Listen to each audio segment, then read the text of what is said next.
Hi, Huntresses. Welcome to Talk Rich to Me, where we explore the human side of finance.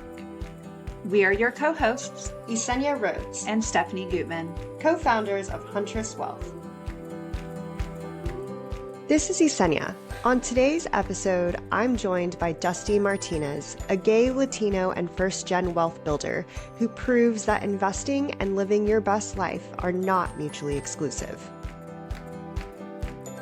I am so happy for you to be here, Dusty. You know parts of your financial journey and have always viewed you as a success, specifically knowing how many homes you've purchased as a single person and what your dreams are as far as retirement plans and your leisure plans. I want to have Dusty's life is what I say.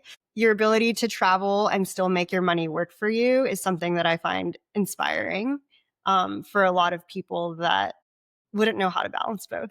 So I think that it would be amazing if we could start with what your childhood looked like, what your financial background was in that situation, and your trajectory. Yeah. Thanks for having me. Excited to be here and talk through that journey. I grew up in a very lower middle income family. My dad was a diesel mechanic and my mom stay-at-home mom until she had to go back to school after my parents divorced. So she went back to school, became a school nurse. So it was very, I would say growing up, money was, I guess, at the forefront. There was a struggle. I remember at one point my mom was on food stamps while she was in school getting her degree, and we lived in a mobile home after my parents got divorced. So I remember just her always struggling through that period, getting to a point where she got her education and was able to be self-sustaining for her and myself and my siblings. So yeah, we were never really taught about money or how important it was to save. It was always paycheck to paycheck. What inspired you then? So you grew up, you enlisted in the Navy right after high school? After high school, I wanted to go to Texas State, but of course money was an issue. So my parents told me I had to go to community college. That didn't pan out. So I ended up joining the Navy, which I think was a great foundation for me because it gave me stability, gave me some steps to take to become financially independent. Yeah. Is that when your journey began of making your money work for you? I think that journey was more of okay, I'm making money, let's spend it. I was kind of reckless with it. I traveled a lot. I was being stationed in Europe or in Sicily specifically. I took the opportunity to travel all around Europe as much as I could for the 2 years I was stationed there. So didn't really save, but I think getting those experiences in the travel space was well worth all the money I spent on. I went into credit card debt. Yeah, but it was worth it, I think. But it was, after getting out of the Navy, I wish I would have started investing while I was in the Navy because the Navy had a really good, a 401k program where they would match dollar for dollar. And I didn't take advantage of that, which I should have. I also wish I would have taken advantage of buying real estate, specifically where I grew up in San Antonio, because it was super, super cheap. And I didn't take advantage of that. So something I kind of kicked myself in the butt about not doing it earlier. But I mean, as an 18-year-old kid from San Antonio, was the Navy even providing you with the education to know to take care of yourself or to have this financial foundation? I'm just curious. I don't have many friends that are ex-military. The military in general doesn't I guess set you up for that kind of success on that end. They they pay you what you're going to get paid and you figure out what to do with it after that. They have that 401k piece of it, but no, there's no real education in regards to how to spend your money, where to spend your money. But how would you have known? I'm just thinking of myself as an 18-year-old kid, and I would definitely not, you could say the words 401k, but right. 18-year-old kid, you're right. I would have totally taken advantage of traveling in Sicily and yeah, going all around Europe. And I'm just curious because I think of the military and I think, oh, they should be taking care of you because you're taking care of them. And I feel like those things should be automatic, right? They should just put in money into your 401k or do whatever, or teach you about the benefits. And I was curious, especially since you theoretically are giving your life for your country. Was there any programs to teach you about that? You would think there would be, but I don't recall there ever being like any classes or courses or education programs that the military provided to, to keep you informed or, give you education about like where to spend your money or pick your money. Yeah. To me, I was like, okay, I'm getting a check every 2 weeks. It's a decent amount of money. I want a new car and I want to travel. That's all that mattered to me. Yeah. You were in the Navy for 6 years? Yeah, I was in the Navy for 6 years. I got out of the military in 2011. It was during the heat of the recession. Moved back to San Antonio. I actually moved back with my mom to go to grad school.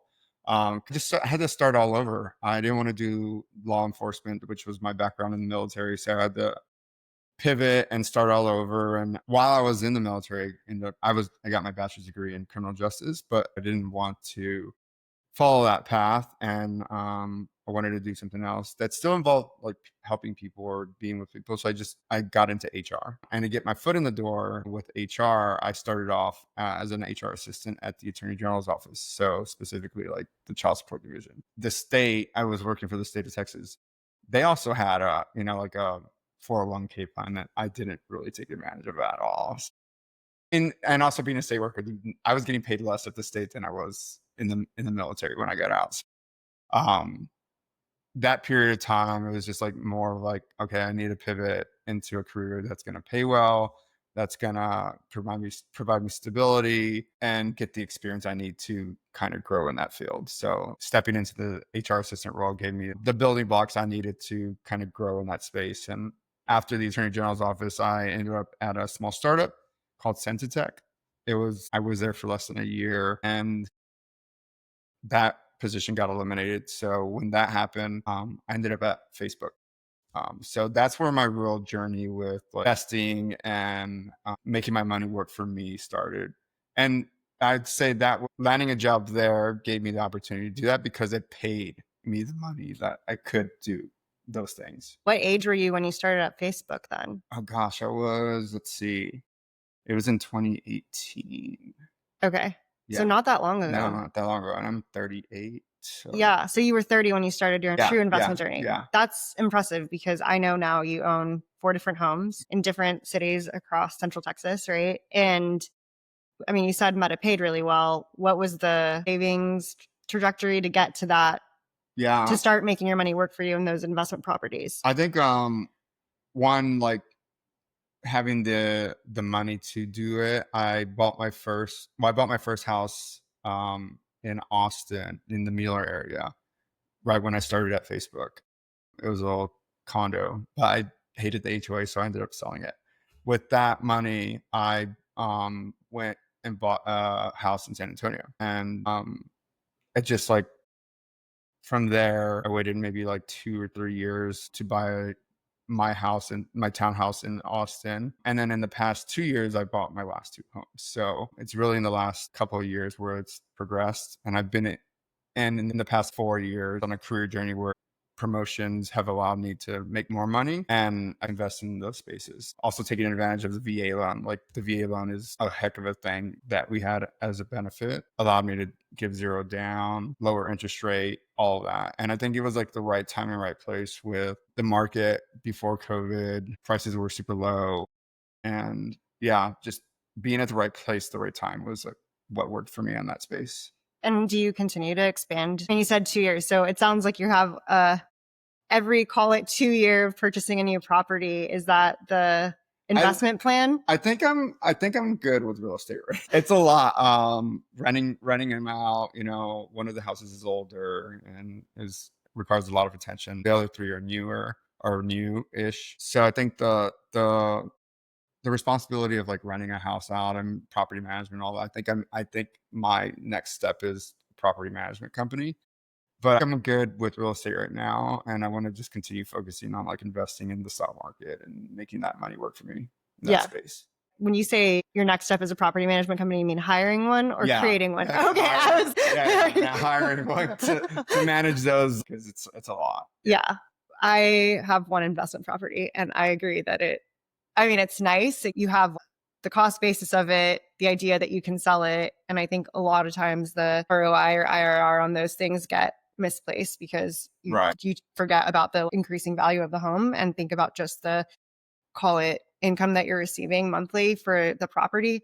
But I feel like there's lulls. It's definitely home ownership where one year there's just so many issues with the house and then you don't think about it or hear about it. You have a good renter for 2 years, but the second you don't have a good renter or something goes wrong with the house, you're like, Yeah. a headache. I have to deal with that. Totally agree. Like I went down to New Braunfels this past weekend because my tenants are moving out in August and they didn't take care of the landscaping or the yard. So I'm like having to like redo all of that. And I took the opportunity to inspect it inside, and it's going to need new paint and new carpet, and it's things like that. I don't think it's worth my time and energy with wanting to get more properties without either a property management company or figuring out a better way to manage those spaces. Knowing that you have 4 homes and in Central Texas, the price of those homes can vary greatly from city to city. One of them is your primary residence, right? And then the other 3 are pure rental properties. But what percentage of your portfolio is in real estate? I'd say, well, right now, one of them is like between me and my mom, like went half on it. My mom is in one of them. The other 2 are rentals, and they have fairly new mortgages. I'm probably making like maybe $300 each on them a month. Okay, from a cash flow perspective. Yeah, after mortgages. Yeah, and then my primary home here, that's manageable. Plus, I have a roommate, so that helps pay like the part of the mortgage as well. So all of your properties are investment properties. So it is nice. Yeah, like I love my roommate, but also he helps pay the mortgage down. I love that. Yeah. I love that. Yeah. So wait, let me rephrase. All of your properties are investment properties. But also to rephrase the question, I mean, like what percentage of your entire investment portfolio, including, so like the value of your homes plus the value of your stock market interests, what percentage of it does it make? Is it like 40-50%? So 40 or 50%. Okay. Yeah. And then is the rest? The other half is from my 401k and then my investments on my personal side. I have other friends that work at big tech companies and they oftentimes get big stock issuances. How have you treated those RSUs over the years? I know you no longer work at Meta, but just curious for the techies out there. On the stock piece, I use my yearly stock options to help me pay for those houses up front. The one that I paid in cash with my mom, and then the other 2 rentals, a big down payments. And then for my home here, I wanted nice furniture. I've never had nice furniture, so I used those stock options, which, smart or not, I'm sure a lot of that money could have kept growing, but now there's a point in time where if you want something nice and you have the money for it, why not?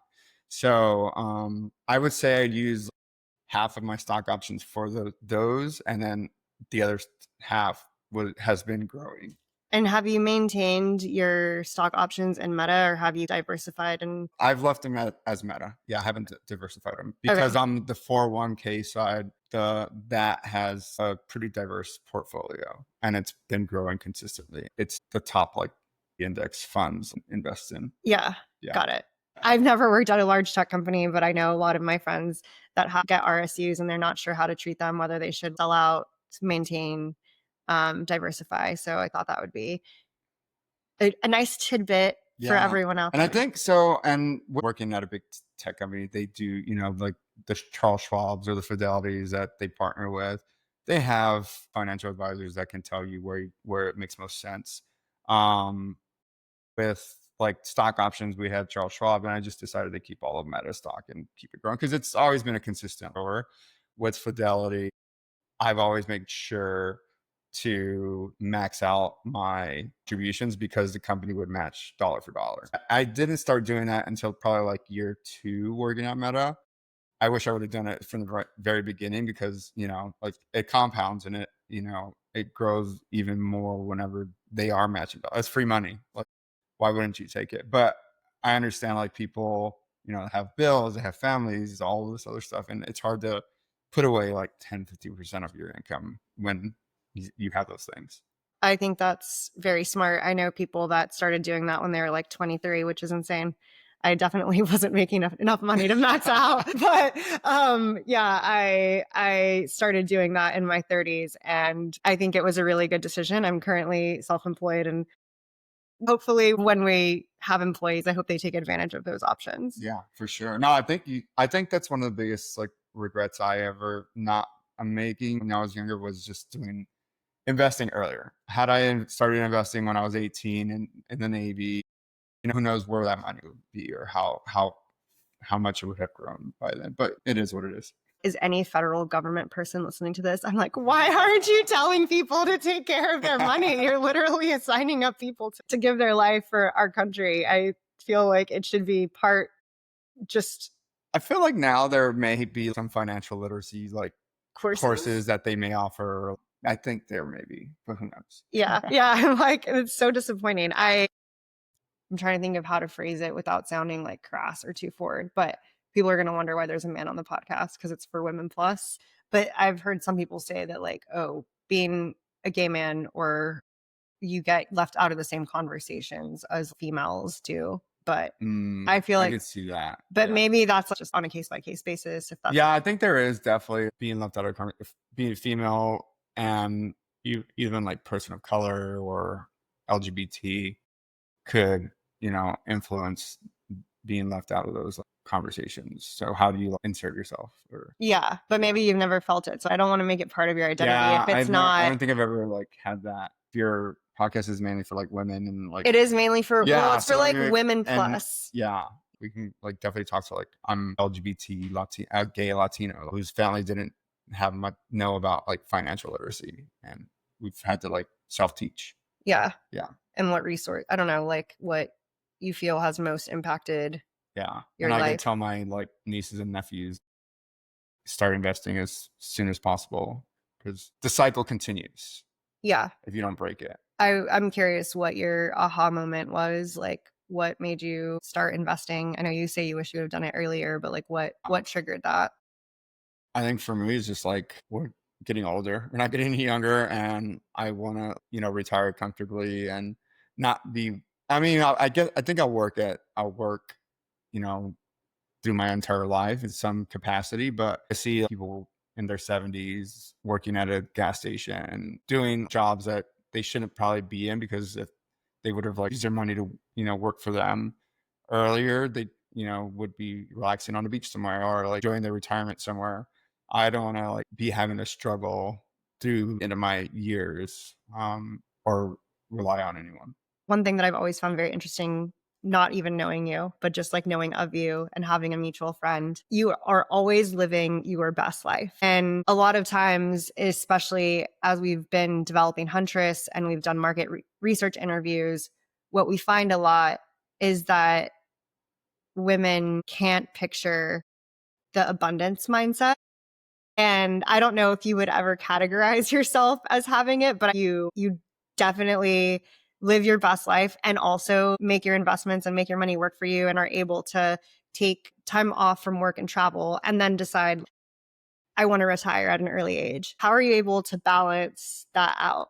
I mean, I think just like being single and gay, we have like that extra money to throw around. Like most people our age, who are married with kids, that's where your money goes, right? Your money goes to your kids, and that kids are expensive. So like not having that, I think allows me to, splurge on travel.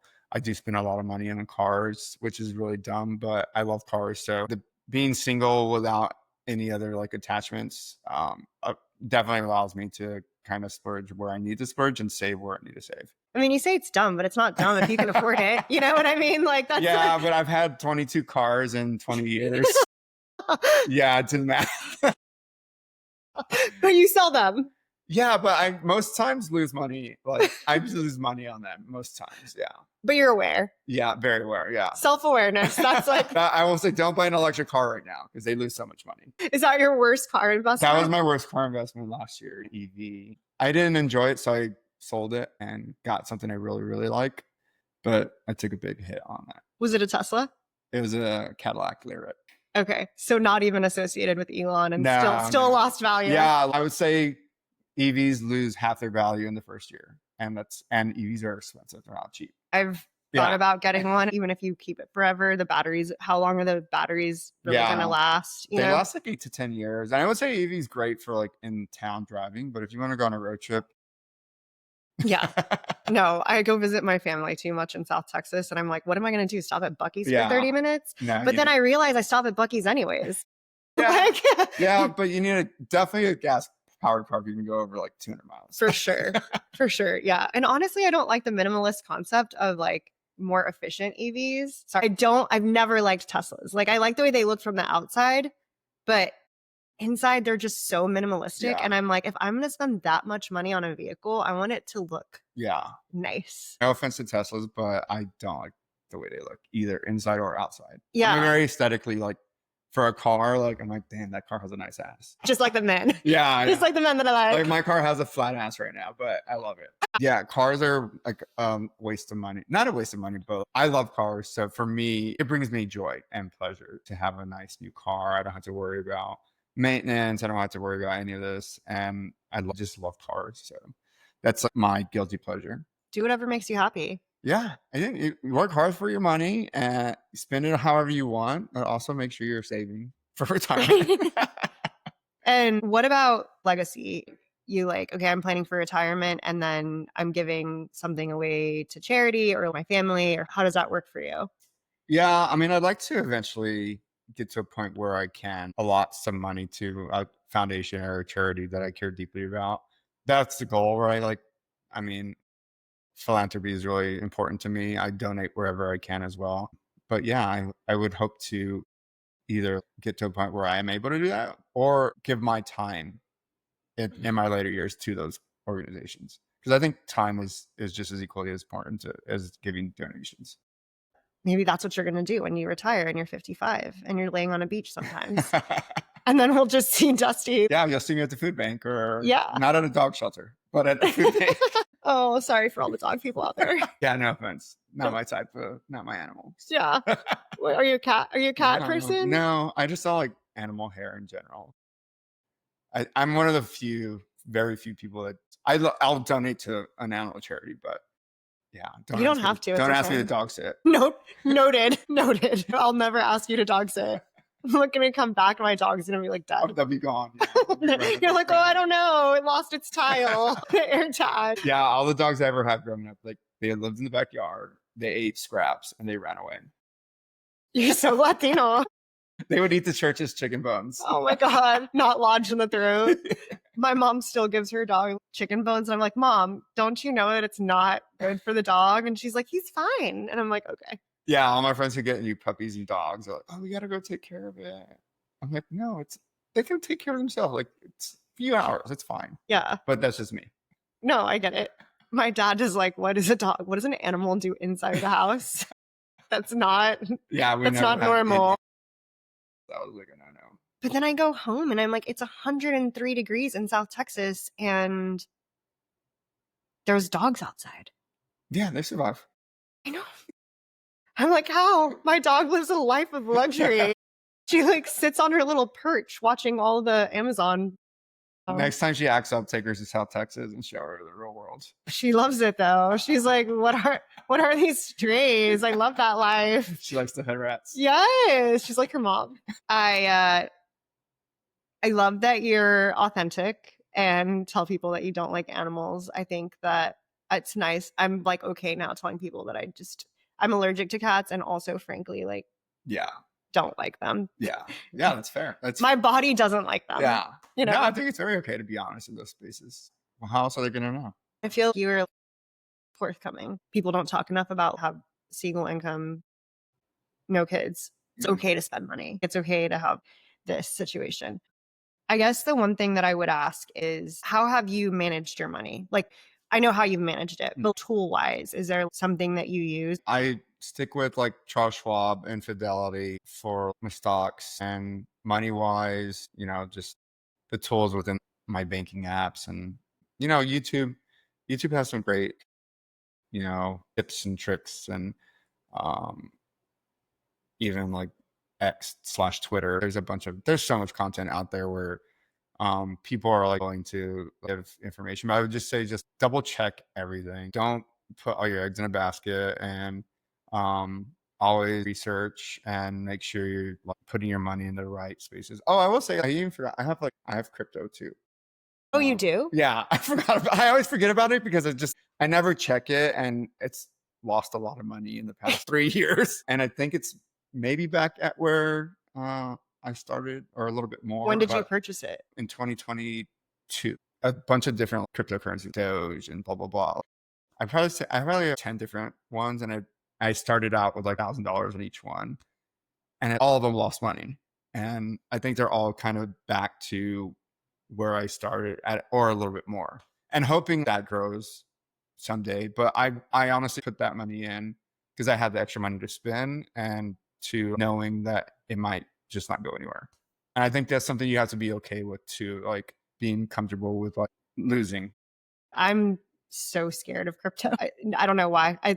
My background before this, I was in a very like institutional finance situation where generally our clients just couldn't have exposure to it. And so maybe there's a little bit of like agreeing or bias towards that, but I am curious, what was the strategy with picking the 10 different coins? I just don't know enough. Honestly, I downloaded Coinbase and just picked the 10 that I thought would be like make the most, and they were the opposite. Did any of them go down to zero? At one point they was negative. Yeah. Oh, really? Yeah.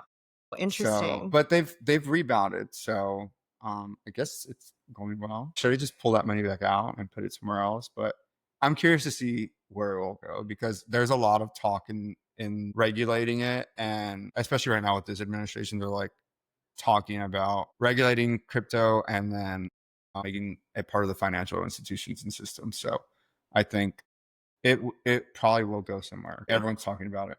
Yeah. I mean, I definitely feel like it's leaning towards being more regulated, which will then mean, there are institutions that now invest in at least like Bitcoin or the different parts of the chain. So would you consider that a long-term hold for you? Yeah, I'm just gonna hold on to it and see what happens. To me, it's sunk cost.